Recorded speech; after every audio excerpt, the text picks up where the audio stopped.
இங்க இருந்து நிம்மதியா போக கூடாது. என்ன மேடம் பண்ண போறீங்க? இந்திராணிய அவமானப்படுத்தணும்னு நினைச்சேன், அது நடக்கல.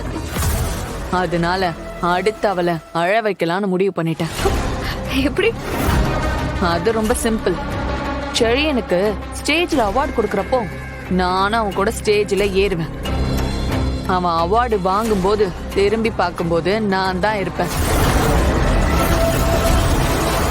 வேற வழியே இல்லாம இந்த அவார்டு அவனுக்கு கிடைக்க காரணம் நான் தான். அப்படி இப்படின்னு செழியன் என்ன பத்தி தான் பெருமையா பேசணும். இதுவே போதும். இந்திராணி மோகம் அப்படியே சுருங்கி போயிடும். Super madam. எனக்கு என்னமோ இந்த ஐடியா கண்டிப்பா ஒர்க் அவுட் ஆகும்னு தோணுது.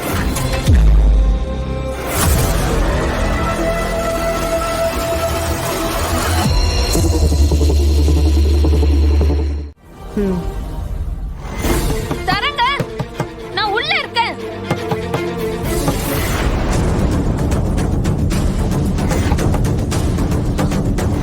மினிஸ்டர் எல்லாருமே வந்துட்டாங்க. இந்த மோனிகாவை எங்க காணோம்? எங்க போனாலோ?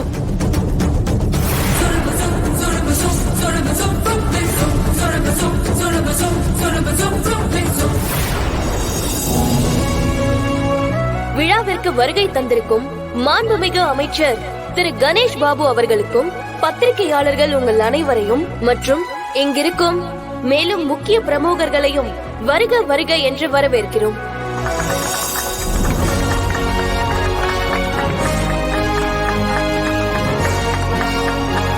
உலகத்துல எங்கேயோ ஒரு இடத்துல நடக்கிற ஏதாவது ஒரு சம்பவமா இருக்கட்டும், இல்ல ஏதாவது முக்கிய அறிவிப்பா இருக்கட்டும், இந்த எல்லா தகவலும் மக்களை சரியா போய் சேருதுன்னா அதுக்கு காரணம் மீடியா தான். இந்த மீடியாங்கிறது ஒரு தொழில் அப்படிங்கறத தாண்டி இது ஒரு சமூக சேவை. இன்னைக்கு நிறைய நவீன தொழில்நுட்பங்கள் வந்துருச்சு. அதனால எந்த தொழிலுக்கு வேணும்னாலும் மாறலாம். ஆனா எதனாலையும் மாறாத, மாத்தவும் முடியாத ஒரு அமைப்பு மீடியா மட்டும்தான்.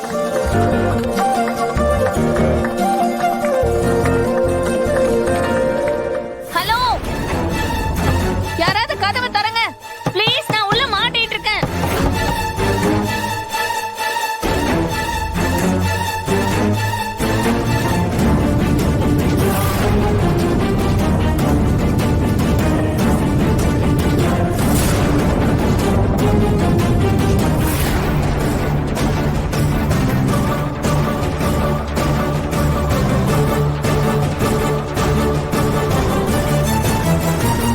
இந்த நேரம் பார்த்து இவ போன் எடுக்க மாட்டேங்கிறாளே.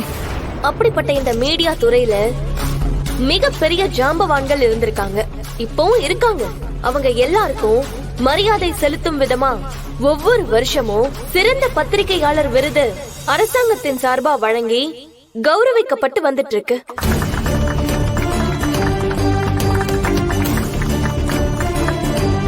அப்படி இந்த வருஷத்துக்கான சிறந்த பத்திரிகையாளர் விருதை பெற போறவர் திரு செழியன் அவர்கள்.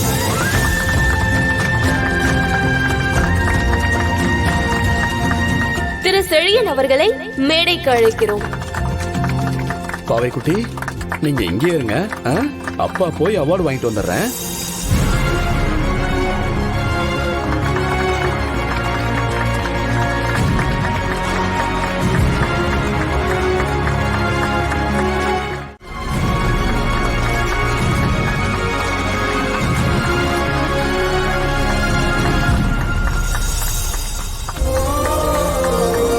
இங்க வந்திருக்கிற எல்லாருக்கும் என்னோட வணக்கத்தை தெரிவிச்சுக்கிறேன்.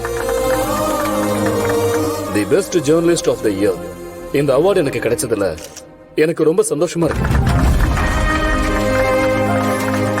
ஏன்னா நமக்கு பிடிச்ச ஒரு துறையில நாம வேலை பார்க்கறதே பெரிய விஷயம்தான். அப்படி நம்ம பார்க்கிற வேலைக்கு அப்ரிசியேஷன் கிடைக்கும் போது யாருக்கு தான் சந்தோஷம் இருக்காது?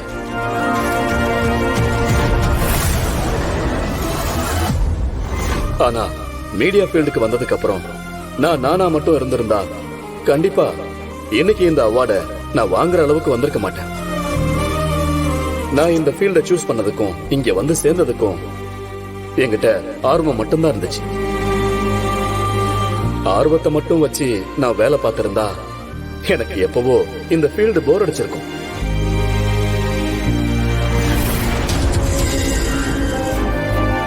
யாரும் தப்பா எடுத்துக்க வேண்டாம், நான் பிராக்டிகலா தான் சொல்றேன்.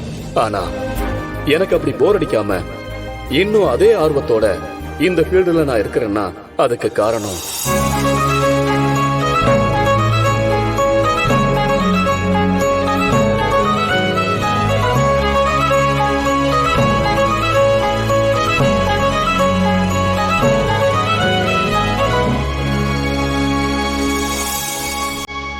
என் மனைவி இந்திராணி தான்.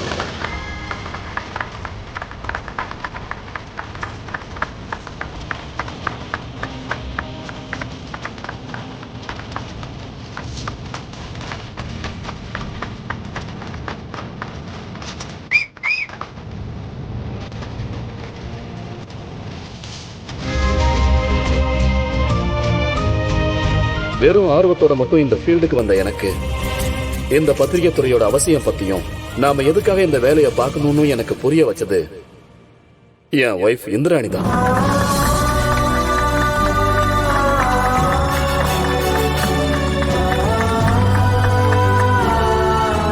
அவங்களோட மோட்டிவேஷன்ல தான் நான் இந்த நிலைமைக்கு வந்திருக்கேன். என்னோட ரோல் மாடல், மை இன்ஸ்பிரேஷன், உண்மையான ஜீனியஸ் என் மனைவிதான்.